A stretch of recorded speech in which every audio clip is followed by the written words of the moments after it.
presenting the transcription feature, Superman. Up in the sky. Look! It's a bird. It's a plane. It's Superman. And now, Superman, mighty visitor from another world who came to Earth when the planet Krypton was destroyed by quakes and explosions. Superman, who can bend steel in his bare hands, leap tall buildings at a single bound, race a speeding bullet to its target, and who walks about among human beings as champion of the weak and the oppressed in his character of Clark Kent, news reporter. When we last saw him, Kent was in the Southwest with Jimmy Olsen, copy boy of the Daily Planet, to investigate a series of mysterious crashes among test planes at lonely Bridger Field. While Jimmy had gone to the circus in the nearby town of Del Rio, just across the border, Kent had barely prevented another tragedy when a plane bearing Mr. Fuller, the president of the company, arrived unexpectedly and burst into flames over the field. Rescued, the president told Kent and Ed Hamlin, manager of the airport, that in 48 hours a distinguished visitor would arrive at Bridger Field, and that it was up to Hamlin to prevent any further accidents. At that moment, a field attendant came in to announce that young Jimmy had returned from the circus and wished to see Kent at once. But our story continues today. An hour has passed. Kent and Jimmy are being driven across the border to Del Rio, and Jimmy has amazing news. Listen. All right, Mr. Kent. I'll start talking. But first, who's the important visitor Mr. Fuller said was coming to Bridger Field? Well, I'm not sure, Jimmy. Mr. Fuller wouldn't say, but you know what the National Air Service does? They make planes, don't they? Well, very special planes. They do a lot of experimenting. If I'm not mistaken, this visitor isn't a man at all. It's some brand new type of plane, and they're bringing it to Bridger Field because it's the most out-of-the-way place they can think of to test it. Boy, that hitches up with what I found out at the circus. What do you mean? Well, I was sort of in an alleyway there by the tents. Yeah? When all of a sudden I saw that brakeman who was on the circus train, and he tried to grab me. What did you do? Boy, I lit out. I ducked around a bunch of wagons, and he never did find out where I went. And then came the next thing. Go on. Well, Mr. Kent, I pulled up alongside a little shack, I wanted to get my wind. Yes? All of a sudden I heard a couple of guys talking inside. And they were talking about airplanes at Bridger Field. They were? Who were they? You wouldn't believe it, Mr. Kent. One of them was a circus strongman. They called him a Russian. His name was Fodor. And the other was Professor Hagen. Hagen? Who's he? He's the animal trainer. I saw him put on his act at the circus. That's how I knew. Hagen trains all the wild animals. And boy, is he good. Well, never mind that. What were they saying? You'd never believe it. I heard one of them mention Bridger Field. Yes? I think it was Hagen. Then I began to listen. So, you say something is going to happen, Professor. In a very short while, Fodor. Shorter even than they think at Bridger Field. And the fools, they think they have until the day after tomorrow. From information I have just received, they will have no longer than tonight. No. Are you sure? Not positive, Fodor. Merely sure enough to take all precautions. The final message will come later in the usual way. You mean by radio. But tell me, Professor, what is this thing which happens at the airfield? They think they've found something new, Fodor. Something in flying machines never before realized. And secret. So secret that not even the officials at Bridger Field know what comes. But I know, and I tell you now, Fodor, it will never come. It will go the way of all the others. You will not tell me, Professor. Why do you do this? Why do I bring down the planes? Never mind why, my friend. We are well paid, you and I. That is all we need to know. The rest does not concern you, does it? Oh, no. I just asked. As I say, Fodor, I leave at once for the cabin in the hills.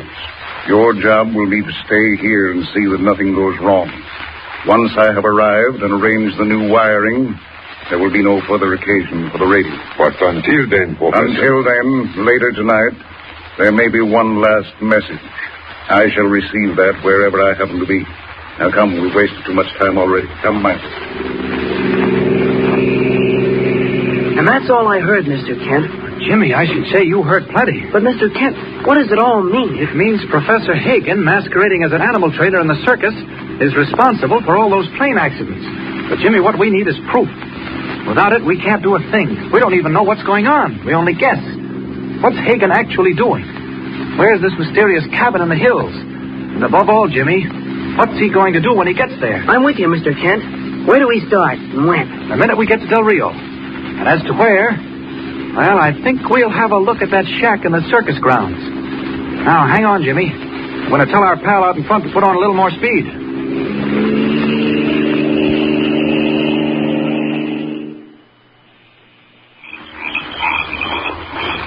Well, it got dark in a hurry, all right. Good thing they're not giving a show tonight. They're going to move out tomorrow. Maybe that's why. Is this the shack? Yep, this is it. Quiet, Mr. Kent. Well, it sounds like a menagerie. We're right in the heart of the circus, all right, Jimmy. We were lucky finding that hole in the fence. What about the shack, Mr. Kent? I think it's empty. Let's see if the door's open. What if they catch us? We'll have to chance it. Oh, good. It's unlocked. Come on, Jimmy. Gee, you were right, Mr. Kent. It is empty. Close the door. We want to look around. Lucky I've got a flashlight. Look there, Mr. Kent. Yes, that explains the sudden disappearance of Hagen and the strong man. It's a trap door into the cellar, and it's open. Golly, who'd have thought a little shack like this would have a cellar? Hey, Mr. Kent, are you going down there? Certainly. If our scheming friends went down here, it's more than just a cellar. Why, there's a tunnel down here. Are you there, Jimmy? I'm coming, Mr. Kent. Hey, it is a tunnel. Regular flight of steps. Where do you suppose we go? Shh, not so loud. Come on, Jimmy. Keep close behind me. Listen. That sounded like it came from down ahead. I think it did. Then Professor Hagen built this shack right over the entrance to an underground cave. Come on. Mr. Kent, which way do we go? I think toward that light. Come on, Jimmy. I think it opens out into a kind of a room or chamber in the rock. What if there's somebody in there? If there is, I hope it's Hagen. If what he said was true, there's not much time for fooling around. Come on. Here's the room. Take it easy. The whole place seems to be absolutely deserted. Wonder where they all are. Gee, what's that? Quiet. Mexicali Broadcasting Station, Del Rio. It's the radio. Quiet, Jimmy. Weather course forecast for northern Sonora and Chihuahua. Give me a pencil. Quick. Attention, please. Thanks. This is final report. Important storm coming. Special precautions obtained. Will meet arriving range near midnight. Set all master signals which say, take shelter. Must avoid wind. Not try to miss. That is all.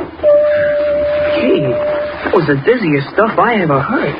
Did he say it was a weather report? That's what he said, but I'm beginning to think... Look here, Jimmy. The men in the shack this afternoon, Hagen and Fodor. Didn't they say something about a radio?